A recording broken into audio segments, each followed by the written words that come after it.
All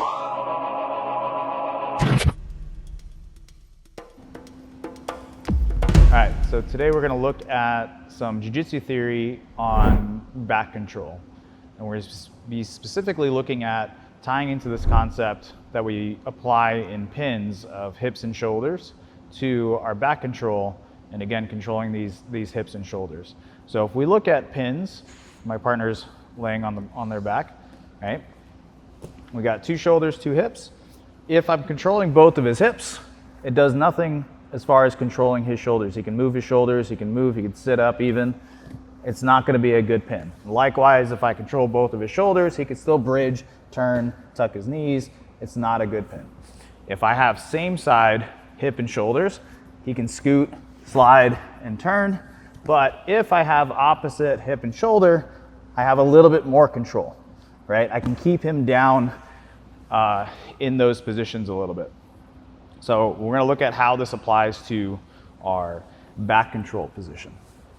So we'll start in seated seat belt just to kind of cover the basics of back control.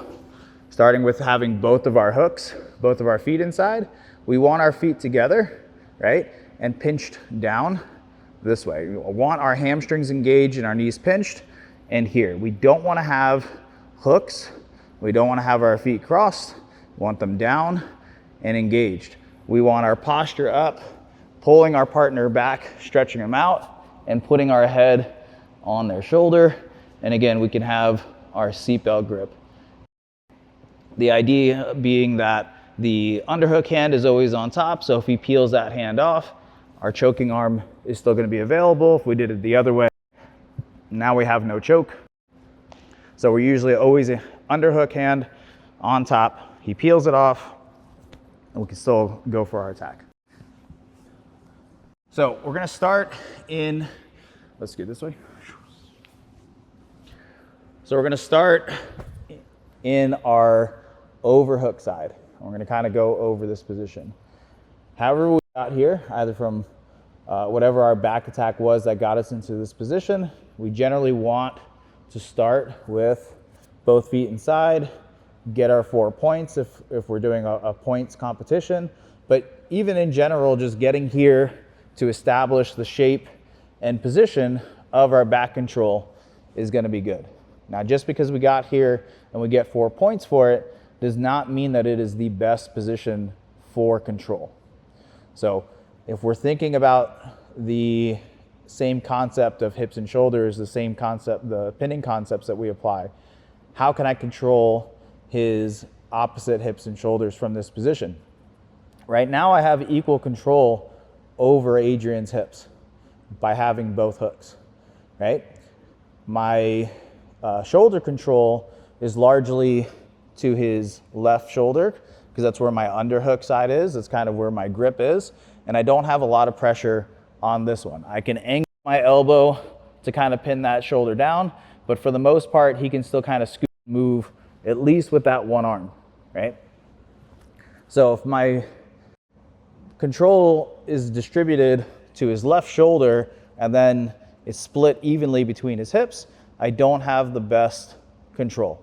What I want to do is start getting more control on that bottom hip, his right hip. And I'm going to do that by switching from having both of my feet inside to having a halfback, right? I'm giving up that top hook. I have my knee to his hip, and then I'm crossing my feet. And now I have a lot of control over that bottom hip. I can stretch him out and keep him super tight. And so now if he tries to move around a little bit, it's a little bit easier for me to kind of follow him, and he's a little bit more restricted, right? Doesn't mean that he can't get out of this position, but I can progress from getting to the back and now getting more control over the position by taking the half back. So now once I have my control, then we can begin the hand fight as we try to progress to his submission, right? So he could be controlling my arms just fine, right? But a lot of times we're looking to either pinch the fingers, chop this down, and if I need to, I can start progressing into hiding the hand behind the back by bringing my knee over his elbow and then crossing my bottom foot on top. We could start playing into different straight jackets, and other hand fights to get to our choke. But again, for the most part, we can be here, we can roll the wrist, and now start looking to lock up the hands and progress into our chokes. One thing that can kind of happen is if we end up in this half back, by giving up the top hook, theoretically he could start turning to his knees to turtle, but if I keep good back control and I follow him, right, he can't really go super far, and his only escape by turning to his knees and turtle has him turn into the choke.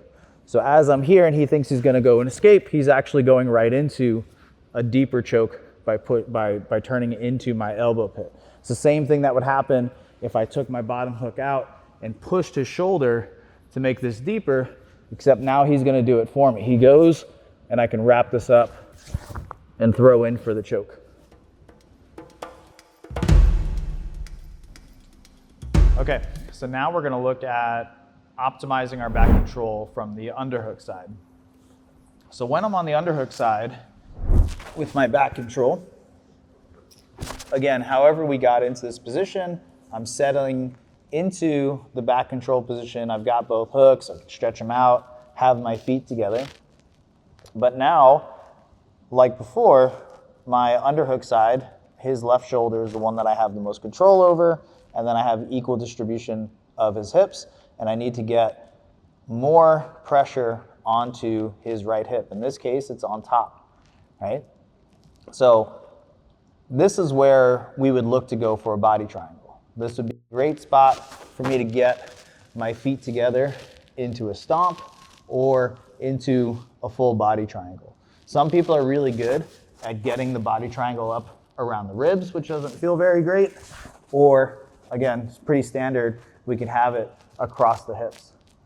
Now, if I have a body triangle, right, and again, I'm getting that good cross-body pressure by opposite hip, opposite shoulder, I want to make sure that I can kind of hide my foot behind his leg, kind of like lace it underneath, and then I need to make sure that my knees aren't facing forward, but rather facing towards his feet. So I'm going to start extending down, and I start driving and flaring my knees towards his feet. This makes it severely uncomfortable, right? And now I have really good control.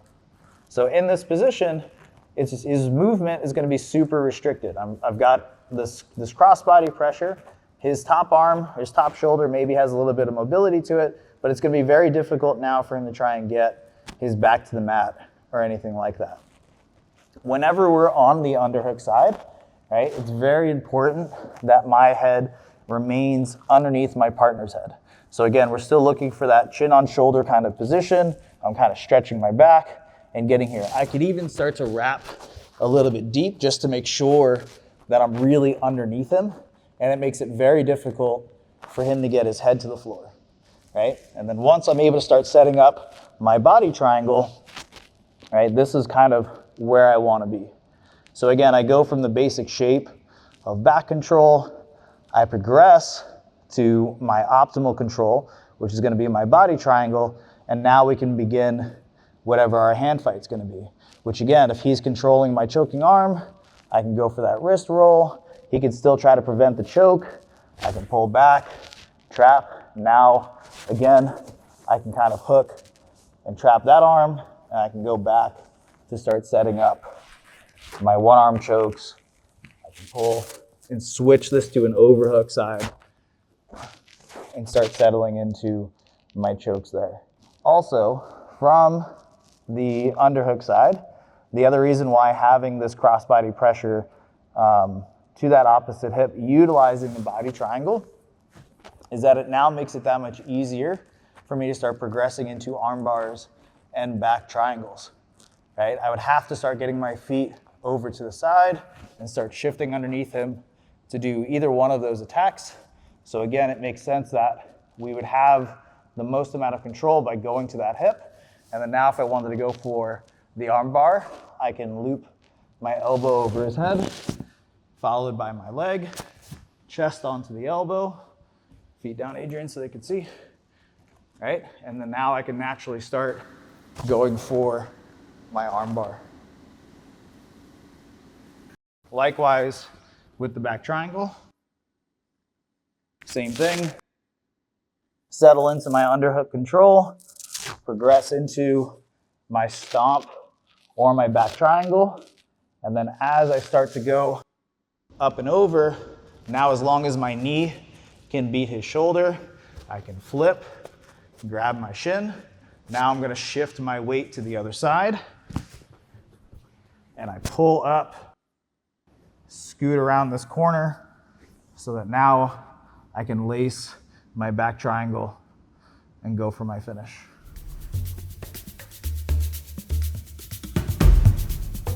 Okay, so now we're gonna look at having that cross body pressure from the underhook side in our back control.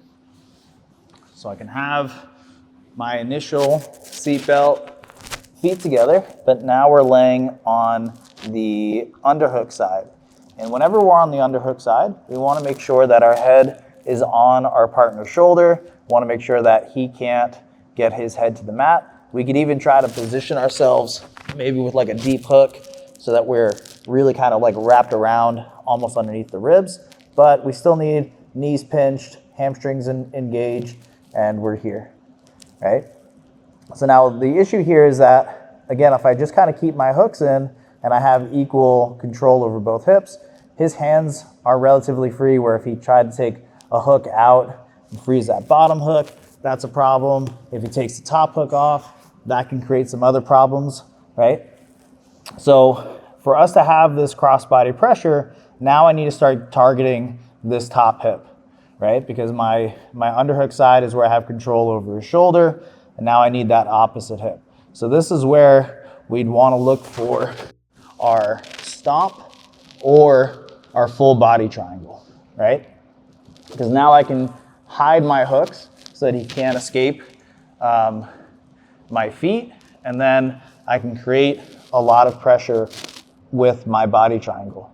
So the key here is going to be that once I have this locked up, I don't want my knees facing forward. I want to start driving my knees, flaring my knees down towards his feet to really maximize the amount of pressure I can get out of this body triangle. This flare really doesn't feel very good, and this is how you can get some, like pressure taps from that body triangle. If you can't body triangle, the stomp is usually pretty good, and you can just kind of play from here. It's not as tight, but you still have cross body pressure on that opposite hip. So again, once I've moved on from my initial shape of back control to now my optimal sort of control position, I can begin my hand fight.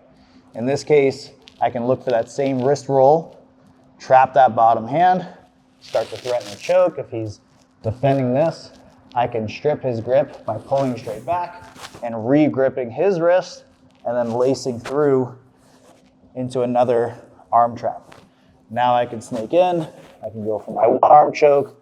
If I have to, I could always switch to my overhook side and finish the choke that way. This also allows me to go from having my back control and this triangle or this stomp into my arm bars and my back triangles. So in this case, right, I'm gonna go from stepping on his hip to looping my elbow around his head, followed by my leg. My chest chases his elbow as I start to break the grip and finish the arm bar.